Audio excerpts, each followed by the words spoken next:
এরপরে তৃতীয় যে অবস্থা, যেগুলো সাধারণত আমরা ভুল মনে করি না বা তেমন কিছু মনে করি না, গুরুত্ব দেই না, এমন আরেকটি বিষয়, সেটা হচ্ছে ইমামের আগে আগে কোনো কাজ করা।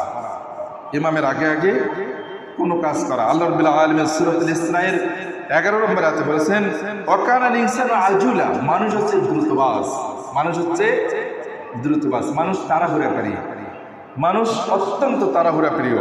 আল্লাহ রাসূল বলেছেন, ইমাম বাইহাকিতে আসছে, সুনানুল কুবরাতে আসছে, আল্লাহ রাসূল সাল্লাল্লাহু আলাইহি ওয়াসাল্লাম বলেছেন যে আত্তাআন্নি মিনাল্লাহি, ধীরস্থিরতা আল্লাহর পক্ষ থেকে। ধীরস্থিরভাবে কাজ করবেন তো ভুল কম হবে, এটা আল্লাহর পক্ষ থেকে, এটা আল্লাহর পক্ষ থেকে।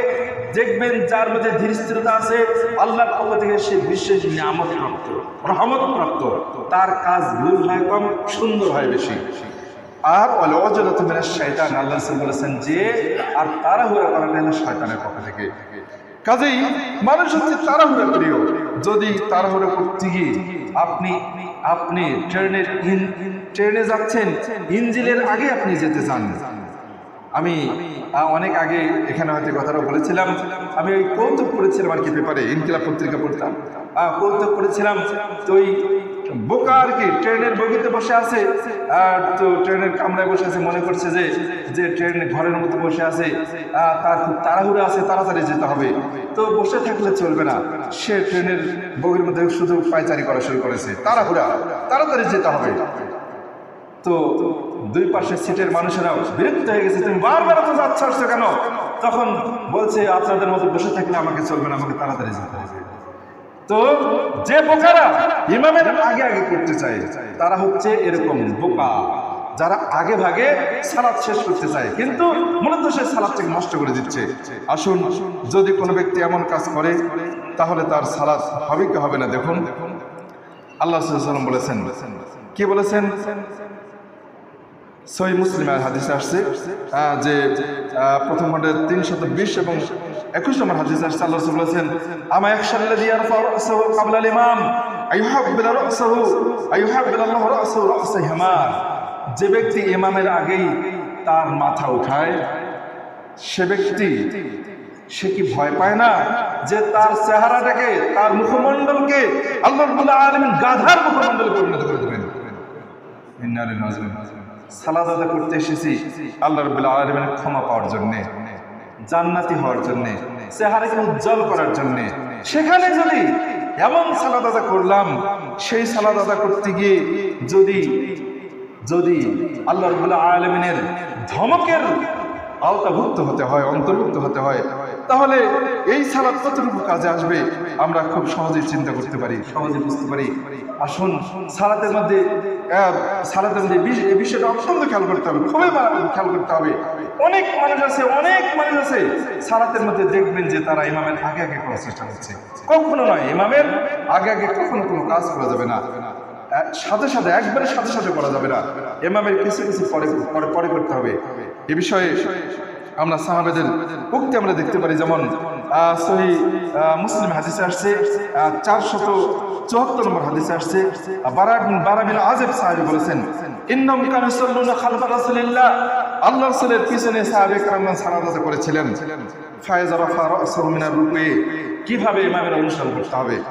যখন ইমাম রুকু থেকে মাথা উঠাবেন, তখন ইনি বলছেন, বারা বিন আযিব সাহাবী বলছেন, আমরা আল্লাহ রাসূলের যুগে আমরা যেমনটা দেখেছি, যেমনটা করেছিলাম, যখন আল্লাহ রাসূল সাল্লাল্লাহু আলাইহি ওয়াসাল্লাম তিনি তার রুকু থেকে মাথা উঠাতেন, লাম আরা আহাদান ইয়াহনি যহরাহু, যে হাত্তা ইয়াদা রাসূল সাল্লাল্লাহু আলাইহি ওয়াসাল্লাম জাবহাতু আলাল আরদি, রুকু থেকে ওঠার পর আল্লাহ সাল্লাল্লাহু আলাইহি ওয়াসাল্লাম যখন সাজদায় যেতেন, সাজদায় গিয়ে তার কপাল মাটিতে না ঠেকানো পর্যন্ত আমরা কেউই সাজদার দিকে ঝুঁকে যেতাম না।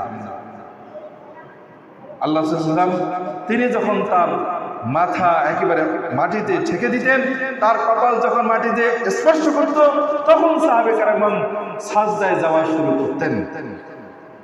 আর সুম্মা ইয়াখিরু মিন ওয়ারাইহি, এরপর পিছনে যারা থাকতেন তারা তারপর সাজদায় ঝুঁকতেন। হাদিসটি সহিহ মুসলিমের হাদিস।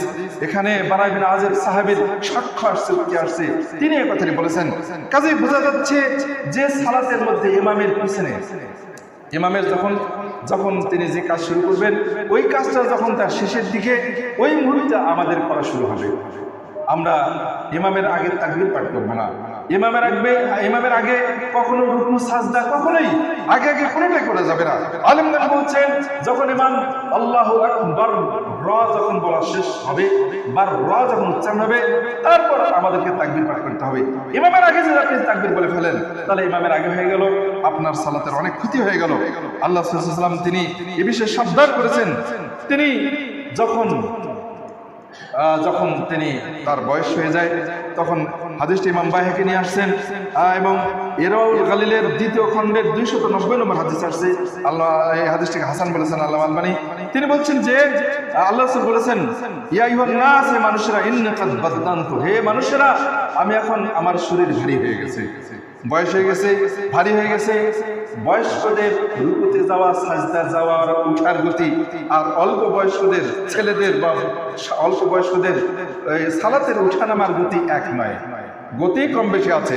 কাজে আল্লাহ সাল্লাল্লাহু আলাইহি ওয়াসাল্লাম যখন তার বয়স হয়ে গেল, তিনি বললেন যে ইন্নী কাদ বাদদানতু, আমার এখন শরীর ভারী হয়ে গেছে, ফালা তাসবিউনি, কাজে আমার উঠানামা করতে একটু সময় লাগতে পারে। এই সময় লাগার কারণে আমার আগে কখনো তোমরা করবে না বিররুকু ওয়াস সুজুদ, আমার আগে কোনো রুকু সাজদা তোমরা করবে না।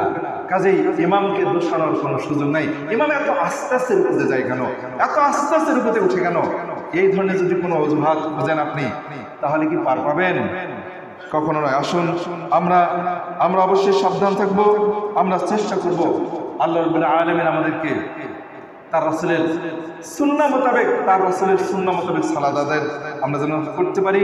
আহলুল হাদিস, আমরা বলি যে আহলুল হাদিস আমরা কোরআন সুন্নাহর অনুসারী, কিন্তু এই কোরআন সুন্নাহর অনুসরণ শুধুমাত্র জোরে আমিন বলা, পায়ের সাথে পা লাগানোর মধ্যেই সীমাবদ্ধ নয়। এমন অনেক ভুল আছে যে ভুলগুলো এখনো আমরা চিহ্নিত করতে পারি নাই, যেগুলোর মাধ্যমে আমাদের সালাত নষ্ট হয়ে যাচ্ছে।